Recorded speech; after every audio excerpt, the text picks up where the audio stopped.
Good morning students. આજે Friday છે એટલે ઈચ્છા છે કે તમને બહુ જ ફ્રાય કરું. એટલે આજની જે પૂર્વધારણા છે એ ભેજા ફ્રાય છે.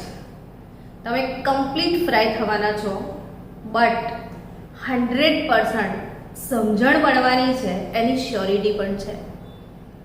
ગઈકાલે આપણે શીખ્યા હતા બોરની અભિધારણાઓ. એમાંની પહેલી અભિધારણા હતી સ્થિર કક્ષા. ઇલેક્ટ્રોન જે કક્ષામાં પરિભ્રમણ કરે છે એમાં એ ઇલેક્ટ્રોન ઉર્જાનું ઉત્સર્જન કે શોષણ કરતો નથી. યાની કે જ્યારે એ કક્ષામાં પરિભ્રમણ કરે છે ત્યારે અચળ ઉર્જાથી પરિભ્રમણ કરે છે, એટલે એને સ્થિર કક્ષા કહેવાય છે. બીજી અભિધારણા હતી ઇલેક્ટ્રોનિક ક્વોન્ટમ જમ્પ. યાને કે ઇલેક્ટ્રોન ઉર્જાનું શોષણ કરીને કે ઉર્જાનું ઉત્સર્જન કરીને એક કક્ષામાંથી બીજી કક્ષામાં જઈ શકે છે. ત્રીજી અભિધારણા કોણીય વેગમાન. કોણીય વેગમાન શોધવાનું સૂત્ર મેમરાઇઝ કરવા મેં તમને આપ્યું હતું કે mvr is equal to nh/2π. શું સૂત્ર હતું કોણીય વેગમાનનું? mvr is equal to nh/2π. આ m શું હતું બોલો? m શું છે? આ સૂત્રમાં m શું છે?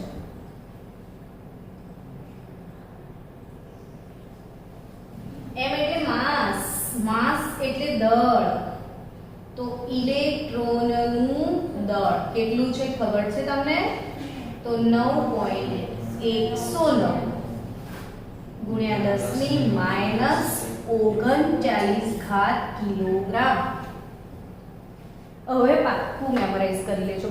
જ્યારે તમે મને રસ્તામાં મળશો ને બાય ચાન્સ, તો હું પહેલા જ પૂછીશ કે ઇલેક્ટ્રોનનું દળ બોલ, પછી જ આગળ જા. નહીં આવડે તો આગળ નહીં જવાનું, હો, યાદ રાખજો. તો ઇલેક્ટ્રોનનું દળ એટલે m. m એટલે માસ. m એટલે માસ બાળકો. માસ એટલે દળ ને એટલે સિમ્બોલ m હોય. એટલે ક્યારે બી કોઈ પૂછે ને m એટલે ફટાક દઈને ફિલિંગ આવે માસ. તો માસ ઓફ ઇલેક્ટ્રોન v શું છે બોલો? v માં ફિલિંગ આવે તમને? v શું? એનીવન? તો v એટલે વેગ. v stand for velocity. Velocity યાની કે વેગ, અને વેગ પરથી એનો સિમ્બોલ આપણે વાપર્યો છે v. તો v અને વેલોસિટી. હવે કોની વેલોસિટી? તો કે જો આ ન્યુક્લિયસ છે, આ કક્ષા છે, કક્ષામાં ઇલેક્ટ્રોન છે. હવે ઇલેક્ટ્રોન સતત શું કરે છે? પરિભ્રમણ કરે છે. તો એને પોતાનો વેગ હોય કે ના હોય? એટલે ઇલેક્ટ્રોનનો વેગ v છે. આ ઇલેક્ટ્રોનનું જે છે ને દળ, એને m કહેવાય. અને આ ન્યુક્લિયસ અને ઇલેક્ટ્રોન વચ્ચેનું જે અંતર છે ને એને ત્રિજ્યા r કહેવાય. તો આ mv અને r ત્રણેયનો જે ગુણાકાર છે ને એ ગુણાકાર h/2π ના પૂર્ણાંક ગુણાંકમાં હોય છે. એટલે h/2π તમને કોઈ એવો પ્રશ્ન પૂછે છે કે પહેલી કક્ષામાં ઇલેક્ટ્રોન છે, બીજી કક્ષાનો ઇલેક્ટ્રોન છે, ત્રીજી કક્ષાનો ઇલેક્ટ્રોન છે, તો શું અલગ અલગ કક્ષાના ઇલેક્ટ્રોનનું કોણીય વેગમાન સમાન તો નહીં જ હોય ને? પહેલી કક્ષાવાળા ઇલેક્ટ્રોનનું કોણીય વેગમાન બીજી કક્ષાવાળા ઇલેક્ટ્રોન કરતાં અલગ હશે. બીજી કક્ષાનો કોણીય વેગમાન ત્રીજી કક્ષા કરતાં અલગ હશે. તો એ કેટલો?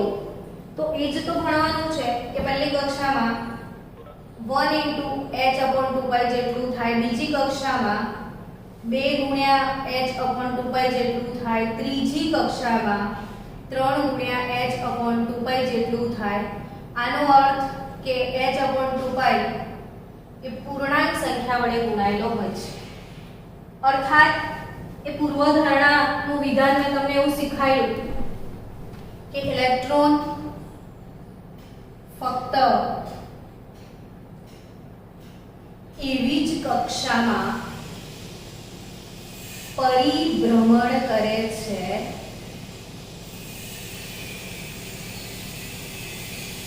જ્યાં તેનું કોણીય વેગમાન h/2π ના પૂર્ણાંક ગુણાંકમાં હોય. અર્થાત કે h/2π ના પૂર્ણાંક ગુણાકારમાં હોય. આ n પૂર્ણાંક અહીંયા h/2π ગુણ્યા 1.5 આ અપૂર્ણાંક કહેવાય. એ ના લખાય, અપૂર્ણાંક હોય. કેમ કે દેખો ને, કક્ષાનો નંબર કોઈ દિવસ અપૂર્ણાંક ના હોય. 2.5 નંબરની કક્ષા, 3.5 નંબરની કક્ષા એ શક્ય નથી. પહેલી કક્ષા, બીજી કક્ષા, ત્રીજી કક્ષા એ પૂર્ણાંક ગુણાંકમાં હશે. તો અહીંયા ફરીથી આ પૂર્વધારણા તમને ક્લિયર હશે.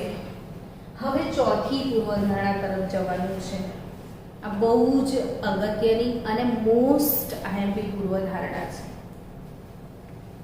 બાળકો, આ વિડીયોનું તમે સતત રિવિઝન કરજો. બને ને એટલી વાર રિવિઝન કરજો. શક્ય તેટલું રિવિઝન થશે ને તો જ તમને આ પૂર્વધારણા યાદ રહેશે, બાકી નહીં રહે. આમાં પેલું બ્રાઇટનેસ કરેલું છે. તો ચોથી પૂર્વધારણા સમજીએ. જેમ હમણાં આપણે શીખ્યા કે પહેલી કક્ષામાં ઇલેક્ટ્રોનનું કોણીય વેગમાન 1 × h/2π જેટલું હોય. બીજી કક્ષામાં 2 × h/2π જેટલું હોય. અર્થાત કે અલગ અલગ કક્ષામાં ઇલેક્ટ્રોનનું કોણીય વેગમાન અલગ અલગ છે. તો જુદી જુદી કક્ષામાં ઇલેક્ટ્રોનની ઊર્જા તો કે એ પણ જુદી જુદી જ હશે ને, સેમ ના જ હોય ને. એટલે જુદી જુદી કક્ષા, જુદી જુદી ઊર્જા. પહેલી કક્ષામાં જે ઇલેક્ટ્રોન છે એની ઊર્જા બીજી કક્ષામાં રહેલા ઇલેક્ટ્રોન જેટલી ના જ હોય. બીજી કક્ષામાં રહેલા ઇલેક્ટ્રોનની ઊર્જા પહેલી કક્ષાના ઇલેક્ટ્રોન કરતાં વધારે છે. તો ત્રીજી કક્ષાના ઇલેક્ટ્રોનની ઊર્જા તો કે બીજી કરતાં વધારે છે. એમ તમે કેન્દ્રથી જેમ જેમ દૂર જશો ને તેમ તેમ ઊર્જામાં વધારો થશે. પહેલા કરતાં બીજાની વધારે, બીજા કરતાં ત્રીજાની વધારે, ત્રીજા કરતાં ચોથાની વધારે, ચોથા કરતાં પાંચમાની વધારે. એમ કેન્દ્રથી દૂર જાઓ તો ઊર્જામાં વધારો થાય. તો પછી દૂરથી અંદર આવો તો શું થાય?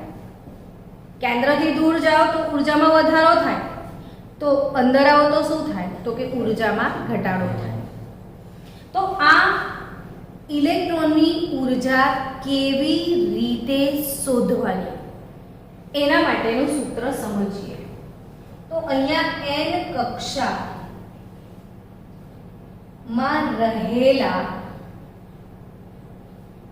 ઇલેક્ટ્રોનની ઊર્જા શોધવાનું સમીકરણ આપણે રજૂ કરી રહ્યા છીએ. En is equal to -2π² z² m e⁴ n²h². આ સૂત્ર કોને લાગુ પાડી શકાય? તો કે ફક્ત એક જ ઇલેક્ટ્રોન ધરાવતા સ્પીસીઝને લાગુ પાડી શકાશે. તો કે ફક્ત એક જ ઇલેક્ટ્રોન કોનામાં છે? તો કે જેમ કે હાઇડ્રોજન, એનો પરમાણુ ક્રમાંક 1 છે.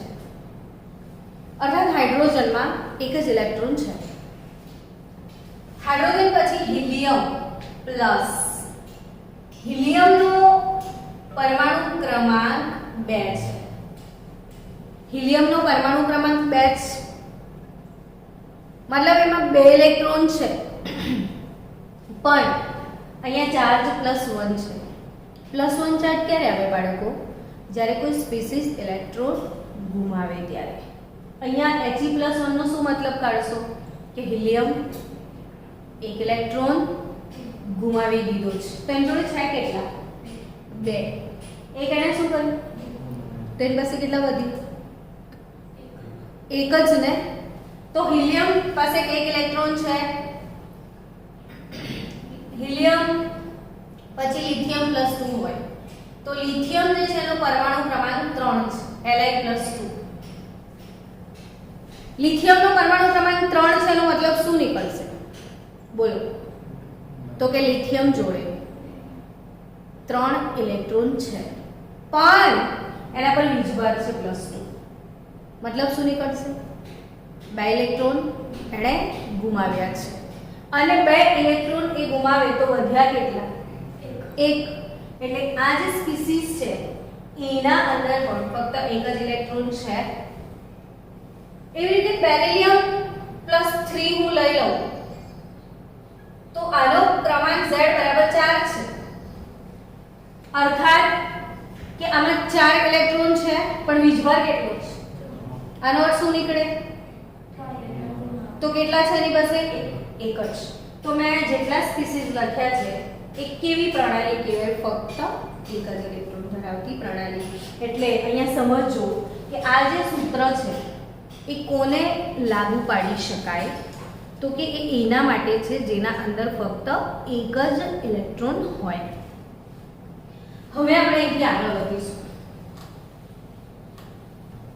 કે આ ઉર્જાનું સૂત્ર 5-10 વાર બોલી જાઓ. -2 π² z² π² z² π² z² -2 π² z² m e⁴ n²h².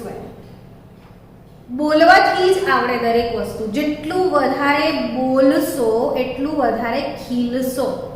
ખીલવું છે તો બોલવું પડશે. તો બોલ કરવાનું કે ઇલેક્ટ્રોનની ઊર્જા શોધવાનું સૂત્ર શું? -2 π² z² m e⁴ n²h². હવે આપણે ટર્મ્સને સમજીએ. 2 તો 2 જ છે ને, તો પાઈ શું છે? તો કે અસમય સંખ્યા 3.14. Z તો કોઈ પણ જે પણ પરમાણુ હશે એનો પરમાણુ ક્રમાંક છે. Z શું છે? પરમાણુ ક્રમાંક. તો m શું છે? તો કે ઇલેક્ટ્રોનનું દળ. કેટલું? 9.109 ગુણ્યા 10⁻31 કિલોગ્રામ. તો E શું છે? તો કે ઇલેક્ટ્રોન પરનો વીજભાર. ચલો આ પણ મોડે કરી નાખો. એક ઇલેક્ટ્રોન પર કેટલો વીજભાર હોય? ફાસ્ટ આવવો જ જોઈએ આન્સર. કેટલી બધી વાર શીખવાડ્યું છે. એક ઇલેક્ટ્રોન પર કેટલો વીજભાર બાળકો? તો ઇલેક્ટ્રોન પર માઈનસ વીજભાર છે 1.6022 into 10⁻⁻19 કુલમ.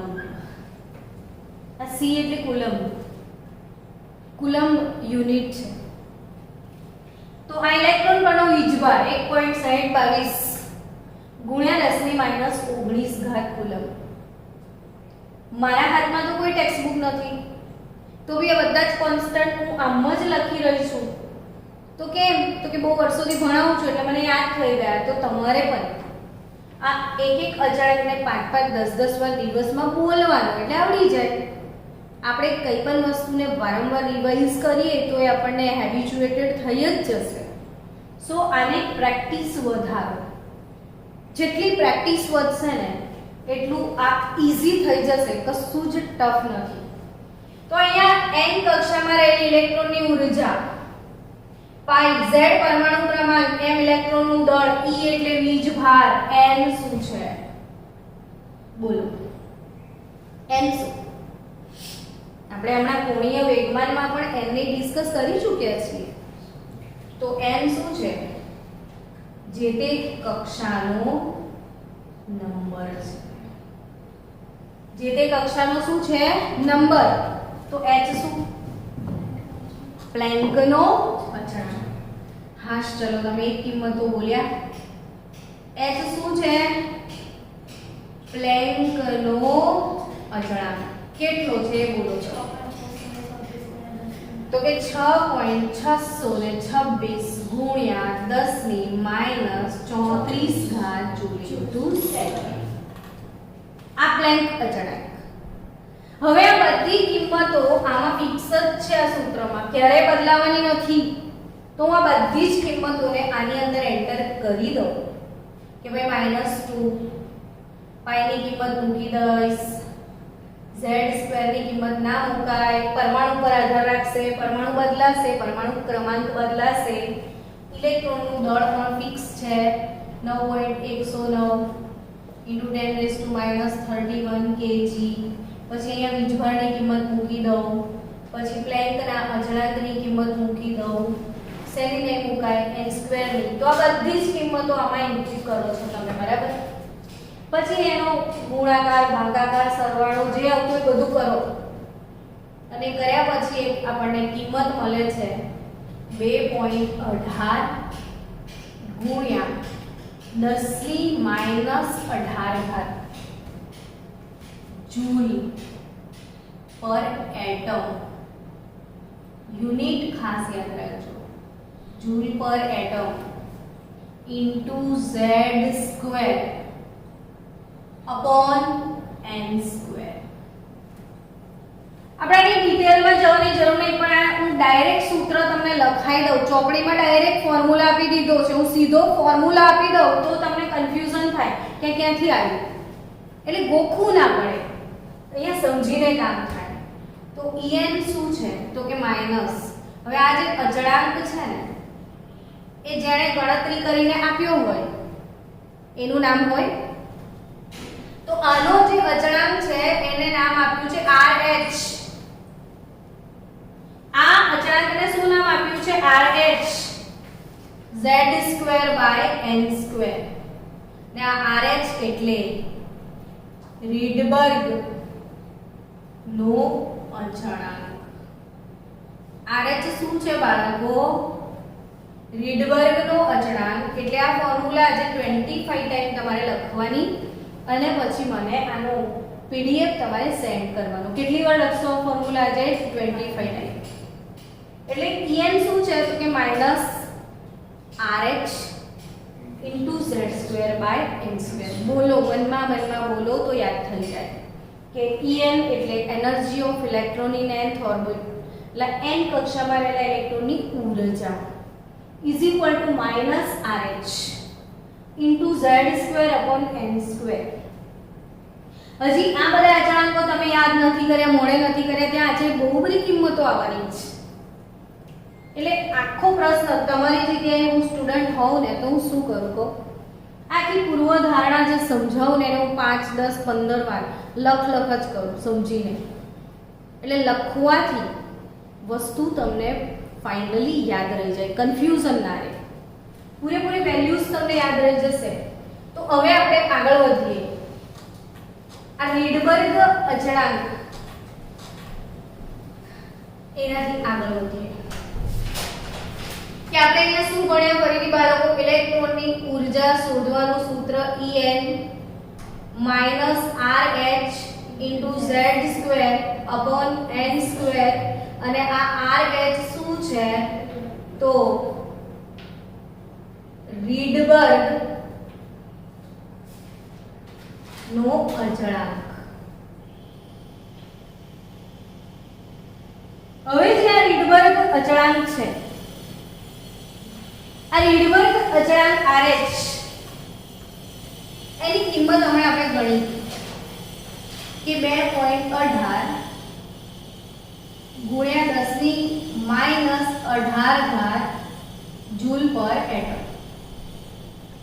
આનો મતલબ એવો થાય કે આ કિંમત જૂલ પર એટમ છે, એક જ એટમની કિંમત છે. જૂલ પર એટમ એટલે ફક્ત એક જ એટમની કિંમત. પણ મને જૂલ પર મોલમાં જવું છે, તો આ પર એટમ જો પર મોલમાં લઈ જવું આ વેલ્યુને, તો કે એક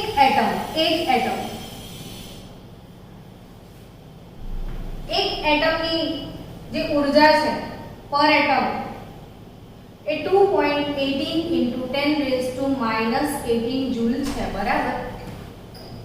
તો એક મોલ એટમની કેટલી, તો કે એક મોલ એટમમાં કેટલા નંગ હોય બોલો.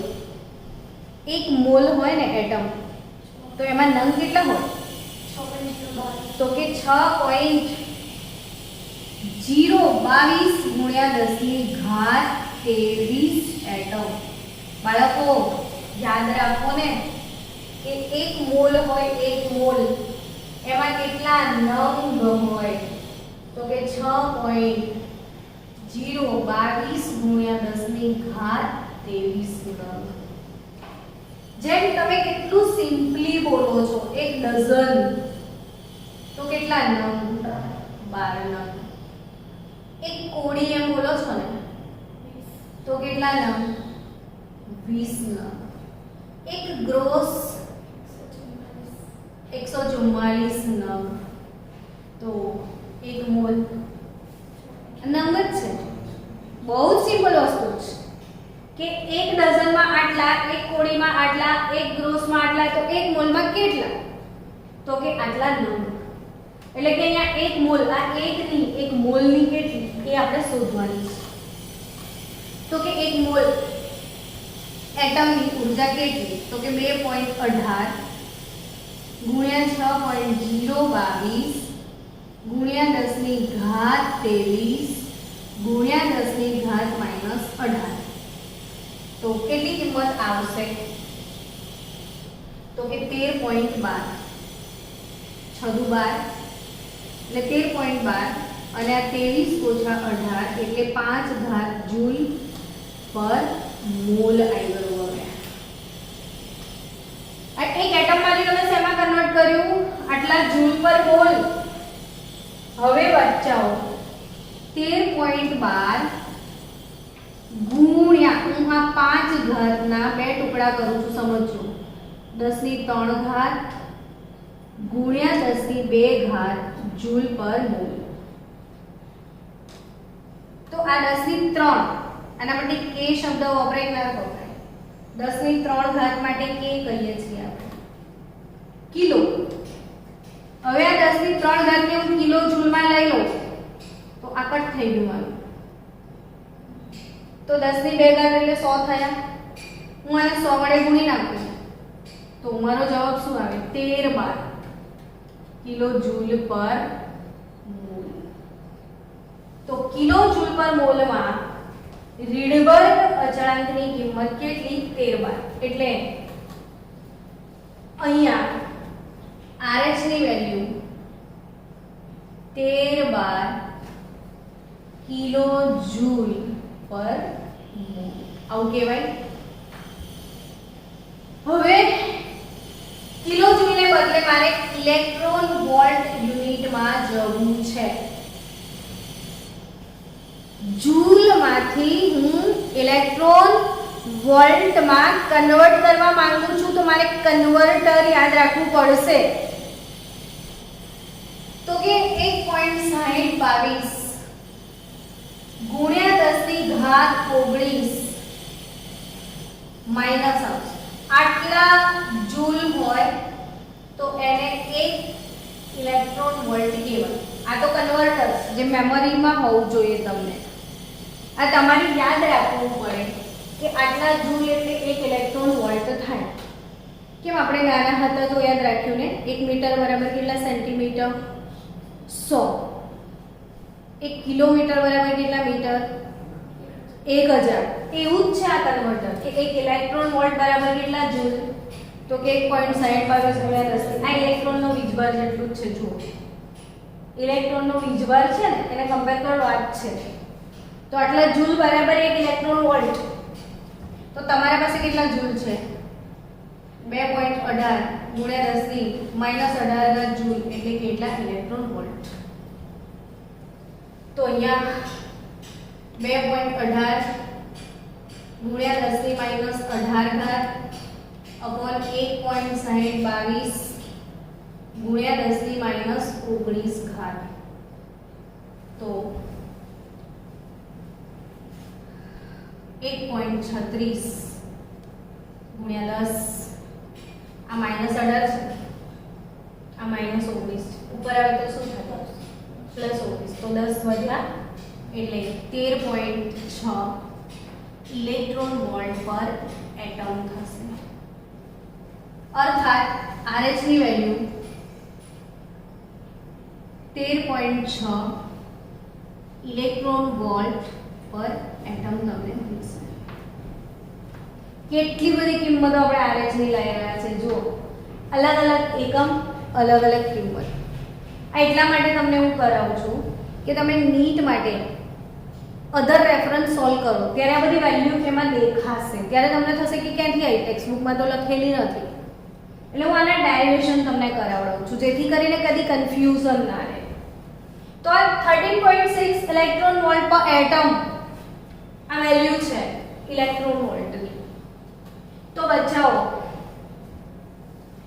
નેક્સ્ટ આપણે કિલો કેલરીમાં જઈએ. ચલો તો કેલરી માં જવું છે જૂલમાંથી. તો એનું પણ કન્વર્ટર હોય કે ભાઈ 1 કેલરી છે તો એના જૂલ કેટલા? તો કે 4.184 જૂલ. આ બધા જે કન્વર્ટર હોય ને બાળકો એને ચાર્ટ પેપર પર લખી દેવાના અને બહુ જ સારા અક્ષરથી ચાર્ટ પર લખી ને ઘરમાં ચોંટાડી દેવાના.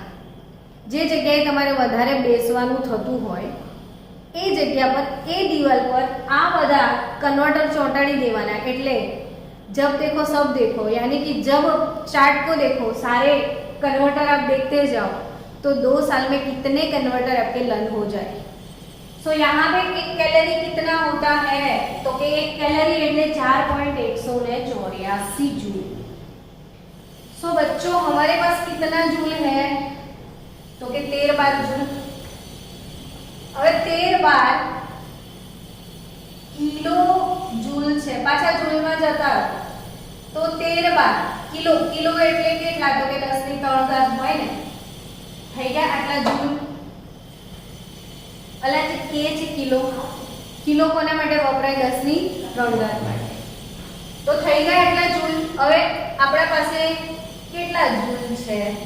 તો કે 4.184 જૂલ છે. तो 4.184 जूल तो 1 कैलोरी आउट कहेवाय.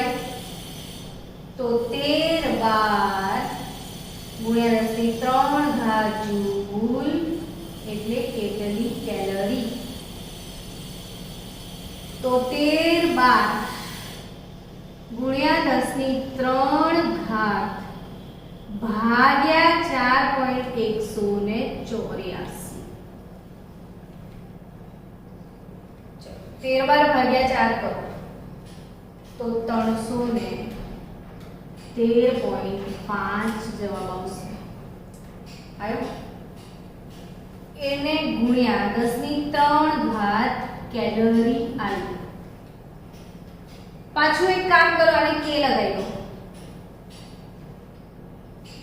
તો RH ની ફરી તમને નવી વેલ્યુ મળશે. કેટલી? 313.5 कैलोरी पर मोल. तो आ बहुत ज सरस कन्वर्टर છે. બધા જ કન્વર્ટર એકદમ એક્સ્ટ્રા ઓર્ડિનરી છે કે RH ના કયા વેલ્યુ આવી શકે. તો હવે આપણે આ સૂત્રને ફરી મૂકીએ. જુઓ કે En ની વેલ્યુ શું લખી શકાય?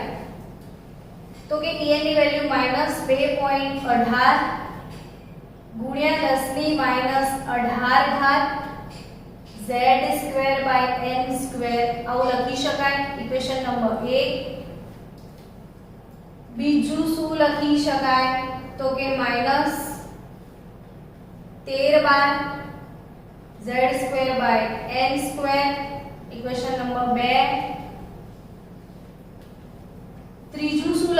શકાય તો કે 13.6 z²/n² આ ઇલેક્ટ્રોન વોલ્ટમાં, યા આવું પણ લખી શકાય -313.5 z²/n² ઇક્વેશન નંબર 4. એટલે આપણે ઇલેક્ટ્રોનની ઊર્જા માટે આ 4 ઇક્વેશન લખી શકાય. કેટલા ઇક્વેશન લખી શકાય? 4. 5 મિનિટ કશું દેવે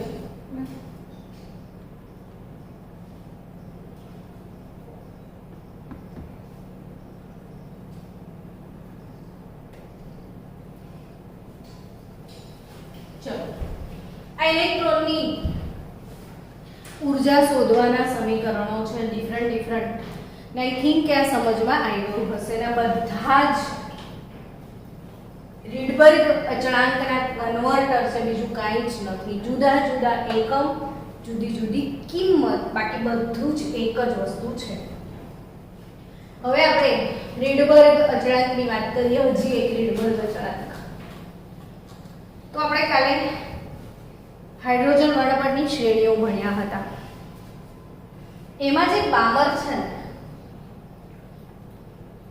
એ બામરે તરંગ આંક માટે એક સૂત્ર આપેલું છે.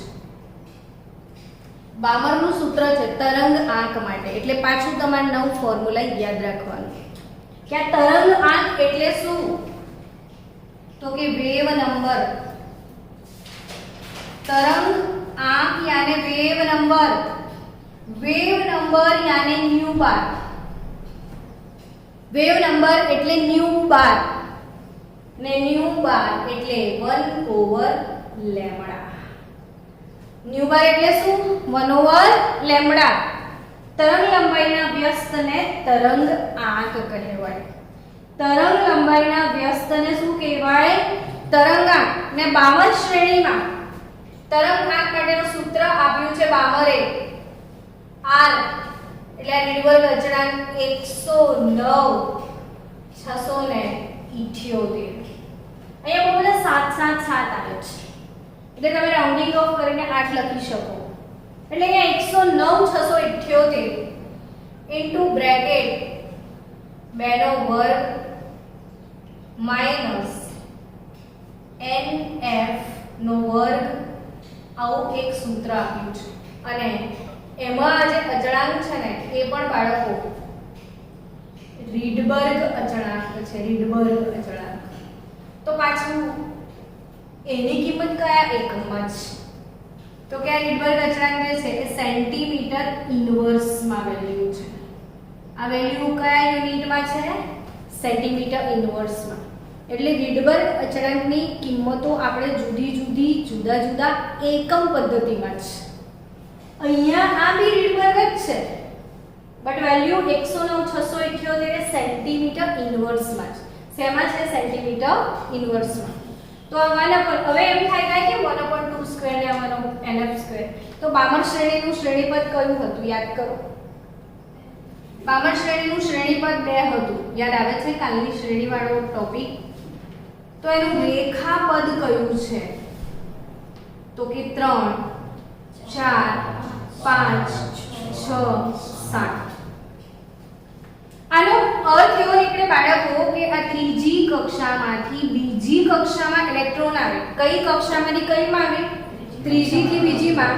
તો આ જે ઇલેક્ટ્રોનિક સંક્રમણ છે n = 3 થી n = 2. તો આ બામર શ્રેણીની પહેલી રેખા છે. એવું ભણ્યા હતા તમે કે બામર શ્રેણીની પહેલી રેખા એટલે કયું ઇલેક્ટ્રોનિક સંક્રમણ? તો n = 3 થી n = 2. તો બામર શ્રેણીની બીજી રેખા એટલે કયું સંકરણ? બોલો. તો કે n = 4 થી n = 2. તો બામર શ્રેણીની ત્રીજી રેખા એટલે કયું સંક્રમણ? તો કે n = 5 થી n = 2. ટૂંકમાં બધા શેમાં પાછા આયા? 2 માં જ. કોઈ પણ ઊર્જા સ્તરમાંથી તમે 2 નંબરમાં રિટર્ન કરો છો એટલે બામર શ્રેણીની જ રેખા હોય. એટલે બામરે ફિક્સ અહીંયા 2 નો વર્ગ લખી દીધો. તો અહીંયા f શું હોય? તો કે NF તરીકે અહીંયા 3, 4, 5, 6 કે 7 આ એનું રેખાપદ છે. આ એનું શ્રેણી પદ છે. સમજી રહ્યા છો? તો એનું કયું પદ? શ્રેણી પદ. આ એનું કયું પદ? રેખા પદ. એનું રેખા પદ 3 4 5 6 7 કંઈ પણ હોઈ શકે છે. તો આ તરંગ આંક શોધવાનું સૂત્ર જે મામરનું છે એ ન્યુ બાર બરાબર 1 over લેમ્બડા બરાબર 109678 1 over 2 square minus 1 over nf square. તો આ બામરે આપ્યું હતું અને આ પણ રીડબર્ગ અચળાંક છે સેન્ટીમીટર ઇન્વર્સમાં. સમજી ગયા હશો? હવે આપણે આગળ વધીએ નેક્સ્ટ પૂર્વધારણા તરફ.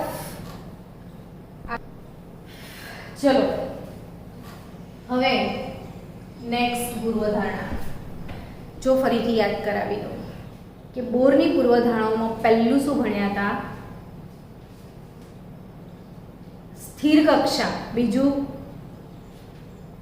ઇલેક્ટ્રોનિક સંક્રમણ, ત્રીજું કોણીય વેગમાન, ચોથું ઇલેક્ટ્રોનની ઊર્જા. હવે પાંચમું તો કે ઇલેક્ટ્રોન જ્યારે આપણે એવું લખીએ કે ઇલેક્ટ્રોન એ ઊર્જાનું શોષણ કે ઉત્સર્જન કરીને ઇલેક્ટ્રોન એ ઊર્જાનું શોષણ કે ઉત્સર્જન કરીને એક કક્ષામાંથી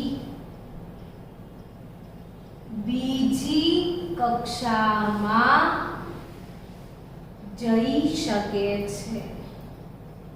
ને ઘટનાને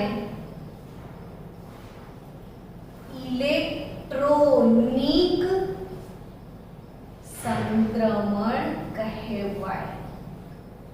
આને શું કહેવાય બાળકો?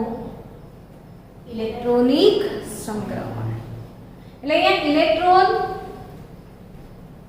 એ ઊર્જાનું શોષણ કે ઉત્સર્જન કરીને એક કક્ષામાંથી બીજી કક્ષામાં જઈ શકે છે. એને શું કહેવાય? ઇલેક્ટ્રોનિક સંક્રમણ. એટલે ક્વેશ્ચન એ અરાઈઝ થાય તમારા મનમાં કે ઇલેક્ટ્રોનિક સંક્રમણ થાય તો ઊર્જાનું ઉત્સર્જન થાય યા તો શોષણ. જેમ કે તમે સમજો કે તમે n બરાબર 1 થી n બરાબર 3 માં ગયા તો એક નીચી ઊર્જા છે, 3 ઊંચી ઊર્જા છે. તો તમે નીચી ઊર્જામાંથી કઈ કક્ષામાં જઈ રહ્યા છો? ઊંચી ઊર્જામાં. તો આ સંક્રમણ દરમિયાન ઊર્જાનું શોષણ થાય. બરાબર? પણ જો તમે n બરાબર 4 થી n બરાબર 1 માં આવો છો અર્થાત આ ઊંચી ઊર્જા ધરાવતી કક્ષકમાં શું આવો કરો? અરે ઊંચીમાંથી ક્યાં આવો છો? નીચી ઊર્જા ધરાવતી કક્ષક. તો ઊર્જાનું ઉત્સર્જન થાય. સમજી રહ્યા છો? નીચામાંથી ઊંચામાં જાય તો ઊર્જાનું પણ ઊંચામાંથી નીચામાં આવે તો ઊર્જાનું ઉત્સર્જન. સમજ્યા? સો અહીંયા શોષણ, અહીંયા ઉત્સર્જન. તો ઊર્જાનું જે ઉત્સર્જન થાય ઊંચી ઊર્જા ધરાવતી નીચી કક્ષામાં, અહીંયા નીચેથી ઊંચે જાય તો શોષણ થાય. એ કેટલું થાય? કેટલી ઊર્જા શોષાય, કેટલી ઊર્જાનું ઉત્સર્જન થશે, કઈ રીતે ગણી શકાય? તો એ ગણવાનું જે સૂત્ર છે એ સમજીએ કે ભાઈ n બરાબર 4 માંથી n બરાબર 1 માં આવીએ. આપણે 4 બરાબર શેમાંથી આવીએ? n બરાબર 1 માં. સમજી રહ્યા છો? તો કે n બરાબર 4 થી n બરાબર 1 ની વાત કરીએ આપણે તો ચોથી કક્ષામાં એની ઊર્જા શું હતી? તો કે E4 બરાબર -RH z² અને 4 નો શું વર્ગ. આવું થાય. આ n બરાબર 4 ચોથી કક્ષાની ઊર્જા z તો પરમાણુ ક્રમાંક છે, RH બી બંને માટે કોમન જ છે ને પહેલી કક્ષાની ઊર્જા માટે શું લખાય? બોલો E1 બરાબર શું લખાય? તો કે minus RH z square 1 square આવું થાય. આને આપણે ઇનિશિયલ એટલે શરૂઆતનું ઊર્જા સ્તર અને આને શું કહીએ આપણે અંતિમ ઊર્જા સ્તર એટલે ફાઇનલ. અહીંયા જે ni એટલે ઇનિશિયલ, અહીંયા ટર્મ સમજજો એ ચલો પછી સમજાવીએ તમને કે અહીંયા ઇનિશિયલ ને ફાઇનલ ની વાત કરીએ તો આ બંને વચ્ચે કેટલો તફાવત એ સમજો. હવે તો કે તફાવત ડેલ્ટા E બરાબર શું લખાય તો કે E4 માઈનસ E1 આ બંને વચ્ચે જે તફાવત હશે એટલી જ ઊર્જા ઉત્સર્જાય. તો E4 માઈનસ E1 શું હોય તો કે minus RH z²/4 minus minus plus RH z²/1 થયું 4² 1² કોમન શું નીકળી જાય બાળકો તો કે RH બીજું શું નીકળી જશે z² તો બચ્યું શું 1/1² માઈનસ 1/4². ડન. શું બચ્યું 1/1 નો વર્ગ ને ઓછા 1/4 નો વર્ગ થયું એટલે આ ઇનિશિયલ માઈનસ ફાઇનલ થયું. હા કે ના? તો એમ કોઈ પણ ઇલેક્ટ્રોન જ્યારે સંક્રમણ કરે ત્યારે ઊર્જાનું શોષણ કે ઉત્સર્જન શોધવાનું સૂત્ર ડેલ્ટા E બરાબર RH z² બ્રેકેટમાં 1/ni² minus 1/nf² hertz. Sorry અહીંયા હર્ટ્ઝ ની આ ઊર્જા છે એટલે આ જૂલમાં લઈએ તો જૂલમાં જેમાં તમે લેશો એ પ્રમાણે એકમ મળશે. તો અહીં ડેલ્ટા E બરાબર RH z² 1/ni² 1/nf² આ શરૂઆતની કક્ષા એટલે ઇનિશિયલ કક્ષા ને આ શું ફાઇનલ કક્ષા એટલે અંતિમ કક્ષા. તો આ ફાઇનલ સ્ટેટ અને આ ઇનિશિયલ સ્ટેટ. પણ તમને બધાને ખબર છે वी नो दैट कि हमको क्या पता है तो कि डेल्टा E बराबर तो तमे मैडम नतु सिखाયું h न्यू याद करो तो सिखाયું तो કે डेल्टा E बराबर શું h न्यू તો આગે મને મૂકી દઈએ આપણે તો डेल्टा E बराबर h न्यू મૂકી દઈએ આપણે तो h न्यू बराबर RH z² 1/ni² minus 1/nf². तो न्यू એટલે શું તો કે આવૃત્તિ. ન્યુ એટલે શું આવૃત્તિ. આવૃત્તિ ન્યુ બરાબર RH/h RH/h into bracket 1/ni² minus 1/nf² into z² તો ખરું જ. તો આ RH/h ની કિંમત કરશો ને આ h એટલે પ્લેન્ક અચળાંક છે પ્લેન્ક અને RH એટલે રીડબર્ગ અચળાંક ને આ બંનેની કિંમતો મૂકવાથી નવી કિંમત આવે છે 3.29 ગુણ્યા 10⁻15 into bracket 1/ni² minus 1/nf² into z² આ પરમાણુ ક્રમાંક અને આ આવૃત્તિ છે એટલે એનો એકમ હર્ટ્ઝ યા તો પર સેકન્ડ. ને આ જે નવું સમીકરણ મળ્યું આને રીડ્સનું સમીકરણ કહેવાય છે. રીડ્સનું આવૃત્તિ શોધવાનું સમીકરણ. તો આ રીડ્સ ઇક્વેશન છે બાળકો. તો આપણે આજે કેટલા બધા અગત્યના સૂત્રોની તારવણી કરી. આ ડ્રોપ